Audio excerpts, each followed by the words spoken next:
kind of do for real. For real.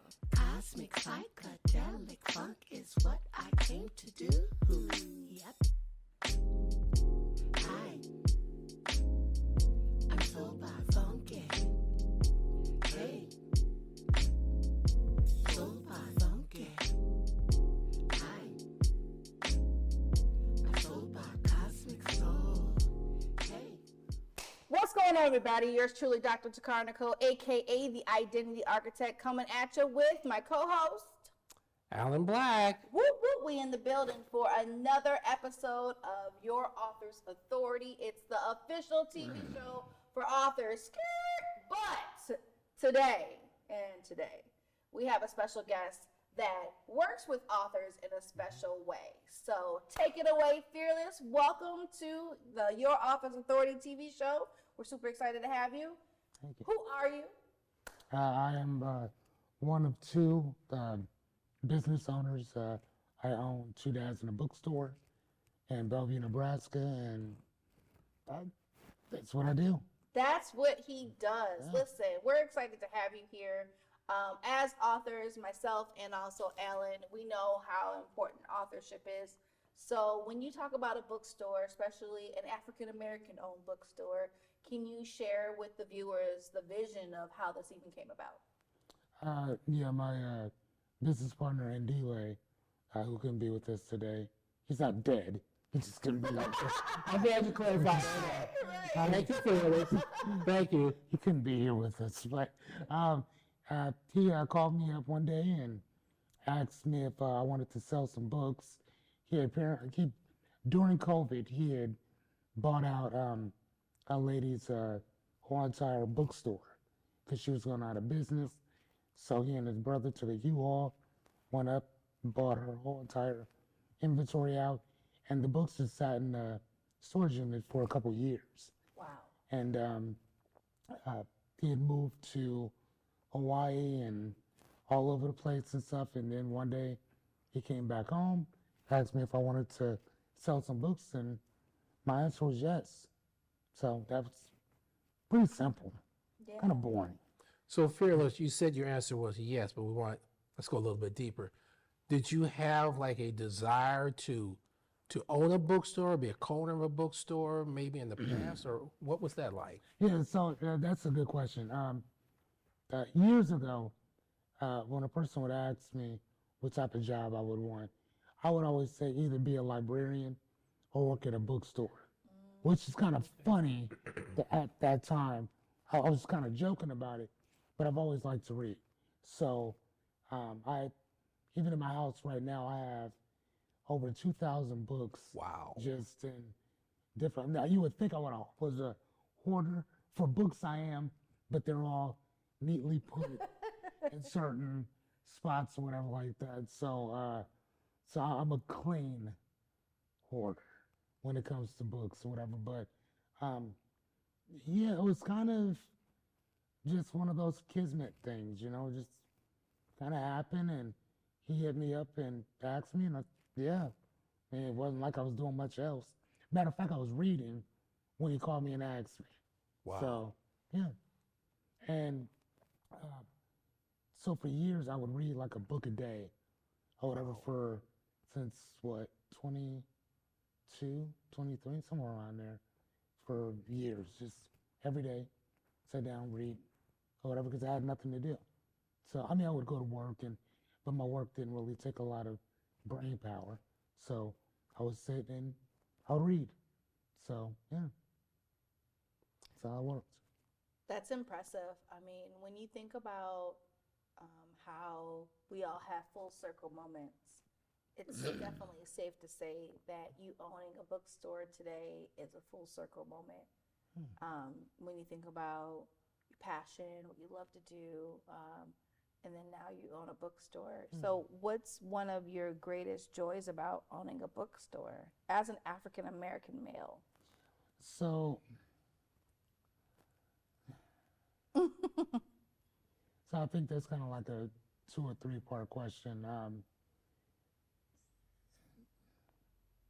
So in our communities, we talk a lot about financial literacy, right? Mm-hmm. And if you don't catch me with a book, I usually have a pen and pad or whatever. I'm always thinking of certain things, or I'll watch something and I'm like, oh man, that's a good idea. And so I wrote this because I know it would be here. And, and I started thinking about the word literacy, right? And the word itself meant to read and write, but that's all it meant at the time. Now it means to speak, to compute, and to solve problems, right? But then it went a little step further. And the other one was to participate in society, right? Now, I'm saying that from a literary standpoint. Now, if you look at this from a financial standpoint, we are extremely in, what was the word? We are what's called an endangered species at this point. Because if half of us as African Americans have horrible credit, right? And now I know that we're talking about books or whatever, but this all ties into it. So half of us have horrible credit, horrible, to the point where, aside racism and brutality and whatever, certain laws created against this, whatever, majority of us have a credit score of less than 620. So because of that, you have no access to capital. You can't get loans. Matter of fact, auto loan, to get a good APR for a car, 630. Well, for 620, you're gonna have to go to Paul Gerber or one of them other places where, I don't want to, whatever it is, what it is. But that's where you're gonna have to go buy your pay here. Not all of them are the same, but they're all the same. For mortgage, a 680, you're gonna be paying so much money just in the principal alone that it's gonna be crazy. And then for like small business, you need at least a 700 credit just to get a small business loan. Years ago, I started to ask myself, when I was sleeping in my car, it was about 12 years ago, what type of man do you want to become? What type of father do you want to be? Period. So, me being homeless, me having absolutely nothing, the one thing that I said that I would do is I would write out the type of man that I wanted to become, and I would live that, regardless of what it looked like. I didn't have anything. So, from the bottom, you go up, right? But my son was going through it with me.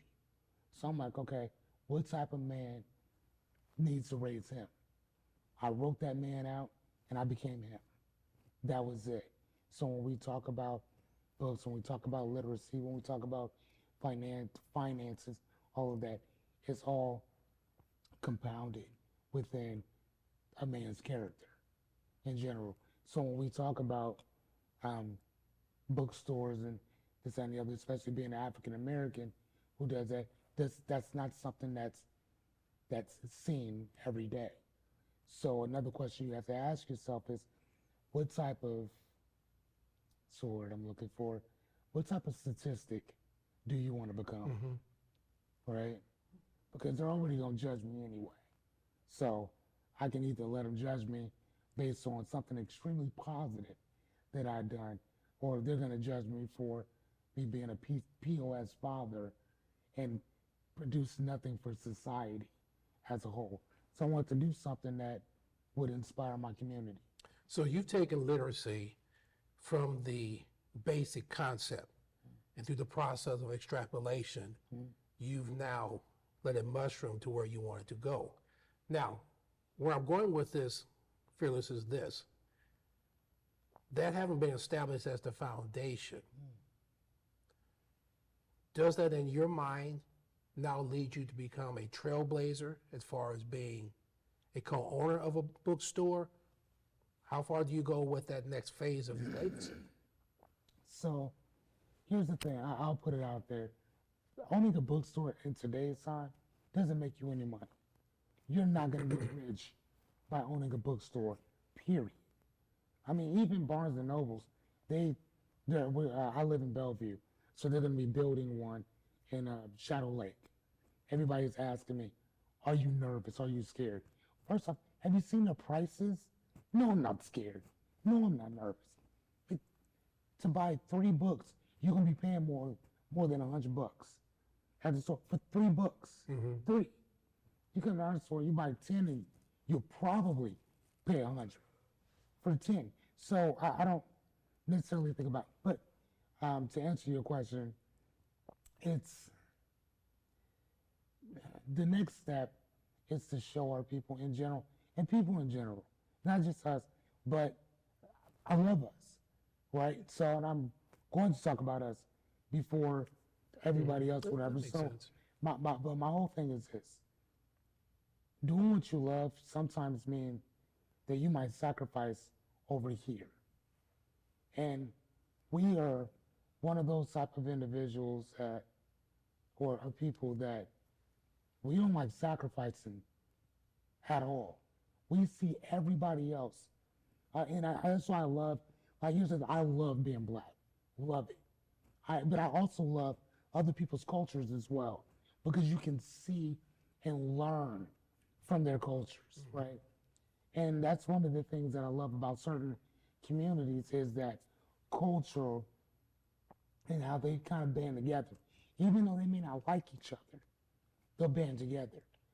And seeing that just kind of lets me know, like, okay, I see where we are, so how can I make things a little bit better? How can I make things a little easier, for the next individual? Me growing up, I used to love to read, but I didn't do it because it was nerdy, it was stupid. We used to think that people who, matter of fact, I'll give you an example. I used to hide my report cards, especially when I was like a senior in school or whatever, because I was looked at as, oh, this dude is bad, or this, that, and the other. I loved school. Loved it. I think at that point it was like ones and twos with A's and B's with ones and twos and everything. Everything. Except for gym. Because I was messing with this little chick and I had a problem. Let's not go down that road there. Yeah, it was something. But everything else though, ones and twos, because I love school, right? And so that was just my thing. I loved it. And then when I graduated, I was a ward of the state, so I was in foster care from 7 until I was 19. Although I loved school, I hated the idea that this is the only place I can learn. I didn't like that idea that somebody told me what I had to read. Somebody told me what I had to think. That indoctrination, I hated that. So once I graduated, I wanted to go to college, but I didn't know what I wanted to do. But I also knew I didn't want to spend somebody else's money trying to figure it out. You know what I mean? So, yeah. So when you think about, you said so much, so I'm gonna try to unpack something that you said. I'm a talker. I love it. First of all, let's talk about your sweatshirt. It says "read," and in this day and age, some people say, and I totally, as a publisher, don't agree with this, but some people say books are gonna go away. What are your thoughts on that? Paperback books, that is. Paperback. Yeah. So I don't believe that whatsoever. And the reason why I don't is because no matter what, we love that tangible feel of certain things in hand. Yeah. You can, I can read a book on my phone. I have a Kindle.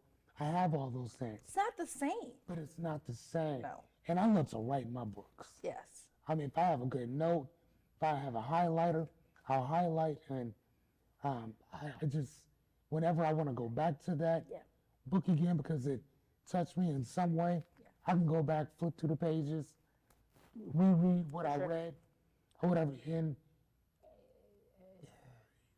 you can't, to me, it's not the same feel as that. But at the same time, though, you also have to remember that people said the same exact thing with 8-track tapes. with tapes, with records, with all those things. And tapes and records, like what are the 45s, sell more than CDs and all that stuff does. They still sell. Now, hold on now.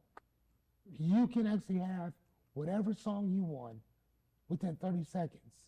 So why go buy the actual album? That's good. You see what I mean? For sure. So I don't worry about somebody saying, oh man, people are not going to do this. They're not going to do that. No, you're not going to do that. Right. And you're not to that person, I would say, you're not my customer. For sure. You For know sure. what I'm saying? You would be somebody else's customer, and that's fine. For sure. You know, I mean, so I could care less. Listen, anytime Amazon starts, they say, we're not going to sell anymore, then it's probably done. But Amazon is not saying that no time soon. No, they're And not. that's what it was built on. For sure. And I have people who come into our store constantly, like, and they tell me, listen, I love small businesses. I love helping, love giving back. I don't like Amazon. I'd rather buy it here. You know what I tell them? Why would you not like Amazon? I buy my book. If you ask me to buy you a book, where do you think I'm getting it from? Unless I'm buying your book in bulk, I'll go somewhere else for that, because then I'll get a discount for that. But if I'm buying one book for you, what do you think I'm getting? Like, come on. Matter of fact, you don't have to come here. Amazon made it so easy. You can do it from your phone, from wherever you are, and it will be at your door in a day or two. For sure. Like, so it's like you have so many people that are going against something that's helping. Right. I mean, did they shut a lot of companies down? To me, I don't think so. That's almost like saying that Walmart comes in and shuts down all of these businesses. Right. They do not. Right. What happens is that the community stops going to them and they go to them instead. For sure. So it's not Walmart Right. who shuts you down. Right. The community spoke Yes. and they said they don't need you. Facts. So then why are you not mad at the community? You see what I'm saying? Yeah. So, and that's how I look at things. Yeah. I like to look at it from, if once you, as Alan said, extrapolate all this stuff and get it to its bare essentials, where are we at? What is it? So, at this point, how long have you been open? Since October 15th of last year. Of 2023. Yes, sir. So you mentioned a few minutes ago about your customers coming in, they're looking for that personal connection. How are you being received in the community thus far within the last 7-8 months? I mean, it's been positive, extremely. We were on, I think, Channel 7 News or something like that, and one of the questions was asking, they had asked, is, how is it? I mean, because it's a predominantly white community. How are you guys being received? And it was great. It's been amazing. I mean, anytime we do something, they show up in droves. And I will also say that the Bellevue Chamber of Commerce has been, words can't describe how amazing that they've been to us. I don't know how they are to others, but I know how they are to us, and they have been more than welcoming, more than. Matter of fact, more than welcoming than the Sarpy County Chamber, who we've been in every paper, every publication. Those people just came down to our store a week ago, and they handed me a membership paper, looked at our place, and then left. I'm like, this man has no idea what my name is. He has no idea about our store. He doesn't know anything about me. So I graciously took that pamphlet and put it in the trash. I'm good on that. So, where's Cameron? Listen, we have been around since October 15th. If you don't want to come to our store, you don't have to. So you don't have to leave me anything either. You can come in, buy a book, get some coffee, tea, water, and then leave. You don't have to come in. But for those of you who actually love a good conversation, we're it. What's your address? 1015 Galvin Road South, Bellevue, Nebraska, 68005. So if we come into your store, like say on a Saturday afternoon, what's our experience going to be like? The smell's going to get you first. The smell of books? No. No. The smell. If you look at any of the reviews we have on anything, that's the first thing people talk about is the smell. As soon as you walk in, we have a Cincy lady by the name of Sarah Milligan, and she makes sure that she's the one who set the tone, the smell for the store. Okay. As soon as you walk in, it's called Mocha Doodle. Don't give it away. Don't give your secret away. No, I'm just kidding. I'm just kidding. I want people to know because it smells so good. But it's that smell, and then we have the popcorn going as well. Because and again, we have these because the customers told us that that's what they wanted. So before we open the doors, we asked people, "What do you want in a bookstore that you've never seen?" The lady was like, "We want popcorn." I've never been able to walk into a bookstore, eat popcorn while I look at books. Bought one. Water, coffee, all that stuff. So places to sit down and chill. We have couches, tables, electrical sockets in every book nook that we have. So what Music. you're presenting, not just the opportunity to come in to purchase books, but the experience. Is that fair to say? Yes, sir. I mean, we tell people that our bookstore is a bookstore, and it's a community bookstore, not a bookstore in the community. Major difference. Major difference. Yeah. That's good. Half Price Bookstore, although I love them, they are a bookstore in the community. Jackson Street Bookstore is a community bookstore because they were here before all this other stuff. Barnes and Nobles is a bookstore in the community, right? And I look at it like this.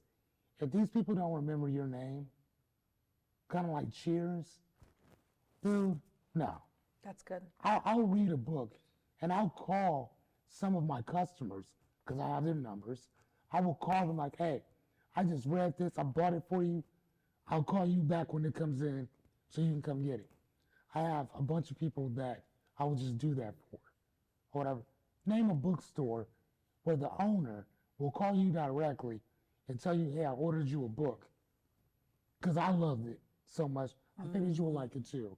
Come on in, come get it." It doesn't happen. So we wanted to create and give people, like you said, that experience that you're not going to have somewhere else. That's why I could care less what other bookstore comes in. I want you to come. I mean, it'll make me step my game up. I've heard it referred to Takara and Fearless as what's called ER. E is for experience and R is for relationship. That's it. That's it. So we got about 3 minutes left here within our show. Tell the people again where you guys are located and how can they find you on social media as well. Yeah. We're on Facebook, the number 2 Dads in the Bookstore. Our address is 1015 Galvin Road South, Bellevue, Nebraska, 68005. So this has been quite the experience. I mean, I think a lot of people don't realize the power of actually having a bookstore in your community. Some people take it for granted because they think that Amazon is the best way to buy a book. And as published authors, myself and Alan both, having a place where we can call home as a community bookstore is really huge. I know I'm from Chicago, and so we have those, I call them mom and pop, bookstores where you go in, they know your name, they know, like you said, what type of book you like and things of that nature. And so that's really important. What I feel like you guys are doing through this experience that you're creating is putting jumper cables back on people's batteries to make them understand how important it is not only to read a book, but also engage within your community. Right. And so it's really important what you guys are doing, and we're excited for you guys. So for published authors, you guys give them the opportunity to be able to participate in that community experience as well. Yeah. So make sure you guys, if you're a published author here and you're watching this show, head to Two Dads in a Bookstore so you can learn more information on what that looks like. One of the things that I always ask guests are like, where do you see yourself in the next 5 years with this business you guys have? So, all right, so I'm going to say something that's going to be like a cliffhanger, but I'll answer it like this. The bookstore was an experiment, Got it. so it was. Yeah. That as a community, we are able to experience through the experiment. So there's more to come. That's There you safe go. to say. Cool. So, yeah, I would love to say more, but Yeah. yeah, I mean, it's an ongoing experiment. And that's good to know that from when we talk about where we're going to be in 5 years, I was on my way here and Joel Osteen, who I absolutely love, he says, what you prophesy now is what your next 5 years is going to look like, because words are seeds. I'm summarizing.